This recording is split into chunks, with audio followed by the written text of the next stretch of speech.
Boyfriend doesn't want me to tuck in my shirt at work. So my boyfriend has constantly asked me not to wear leggings to work.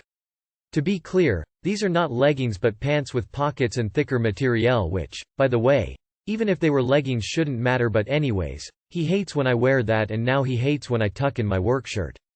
I work at Walgreens and wear my black pants gray shirt. I tuck it in because it makes me feel skinnier and more confident and it's not a problem with managers.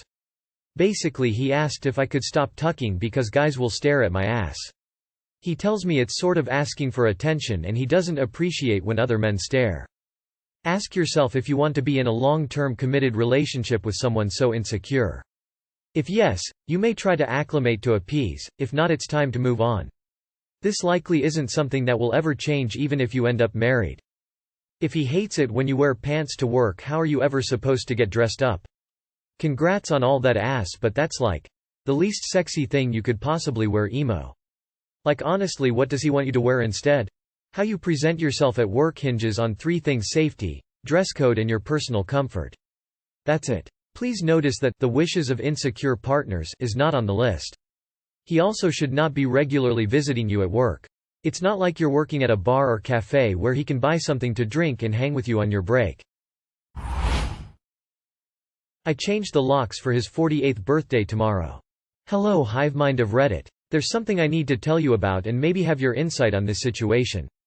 3 hours ago I found hard proof that my partner of 10 years, M47, is cheating on me, F37. They say once a cheater, always a cheater, and I tried so hard to not let us become that statistic. Oh, how naive was I.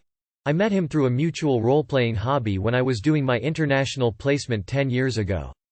Sparks flew, long-distance romance blossomed after I finished my placement and went back home. He was, and still is, the nicest guy I've met. He was married when we met but assured me that it was over, and that they just shared the house, for the kids. For the first year I gave him endless outs of the relationship and he reassured me that I can't break something that is broken beyond repair already.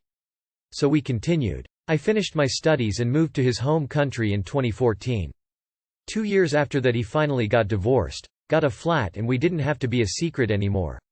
We got to spend almost every day together. I'd never been in a better relationship in my life. Enter red flag number 1. In the beginning, after he moved to his flat, we'd had sex almost every night we spent together, then it started to dwindle to maybe once per 3 months. One day I found an incomplete pack of condoms behind a picture frame which he blamed his open relationship BFF for. Plausible as they did share a tent during the roleplay weekends, so I let it go as it could have been left in his tent. I forgave but didn't forget. April 2018 he moved in with me to where I live. Everything was good until. Enter red flag number 2. I was feeling exceptionally low for some reason one day about 2 years or so ago, and to keep my brain busy I looked into his bedside drawer. Not looking for anything, just looking at things. Until I found tucked away in a notebook that I'd gifted him were 2 condoms. Confronted him and he wasn't able to provide a proper reason other than I'd recently been on antibiotics and he got them just in case. But we weren't having sex anyway. We agreed that he was going to show me enough respect to tell me if anyone else was entering in the picture. That's the least anyone can do if they have lost feelings but not respect for the other partner. We've had sex twice this year and he's been blaming being stressed over work for it, always has. And that's fine. I understand and support him every way that I possibly can. I have always wanted to get married, have a child or 2, and he was supposed to be the one I was going to do this with. In fact, he's been telling me he wants this too. Enter today. The house fire of red flags. He's away on a role-playing event, or so he says. I started having a weird feeling. This uneasiness. You know, my spidey sense was going off and I looked in his drawer again. Nothing. His wardrobe. Nothing. His work bag. Nothing. As I was finishing I said out loud to myself, just because you don't see it, doesn't mean it's not there. And looked at the drawers again. I pulled out the bottom drawer to find everything tucked away under it. 2 pairs of thongs, a polka dot scarf, cutesy notes, postcards sent to my house, some which I've handed over to him not knowing the contents of it. I knew this was coming but I really didn't want it to. I've lost the best years of my life, potentially the possibility to ever have a family of my own. I don't know how to start over again at almost 40. I'll post this and then put all his stuff in bags today, and when he returns tomorrow, on his birthday, he'll have the present of his lifetime. I am so sorry this happened. I think for me, red flag number 1 would have been him being married, living with wife and kids when you met. You got with a man who was married with children. You were the sidekick for years until the divorce was finalized. And now you're surprised that a cheater has done what he does best. LMAO. Red flag number 1 was you hooking up and staying with a cheater in the first place. Is cooking a love language? My husband and I always argue because he says cooking isn't a love language. I'm not good at showing love for people, but I think cooking is one of my ways of showing love. He gets mad and says it's not. Acts of service is a love language which cooking would be a part of. Remember that you need to be communicating in your partner's love language.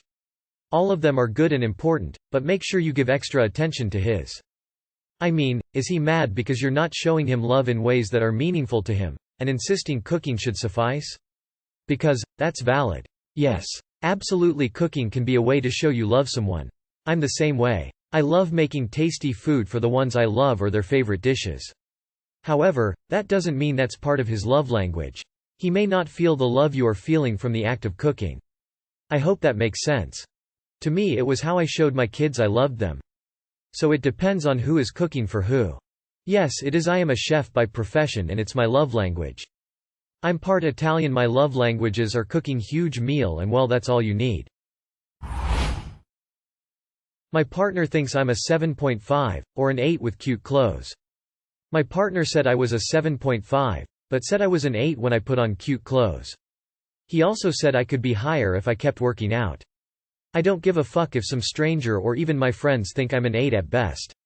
But I want to be a 10 in my partner's eyes. Everyone has their own personal preferences and what they think is attractive. I hope there's someone out there who thinks I'm a 10 just by being myself.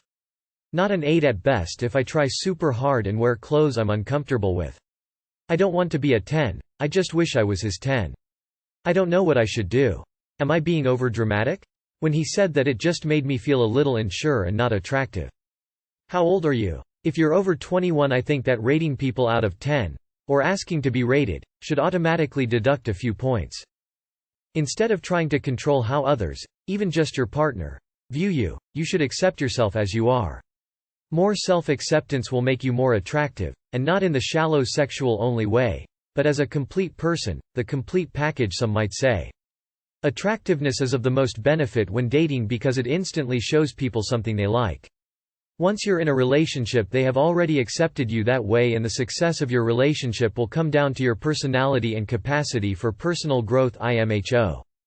Personally, I would definitely be put off if my significant other said this to me. Like, that's just not something you should say to someone you're in a relationship with. He's a 10 but he rates you lower than a 10. He's a 0 in my opinion.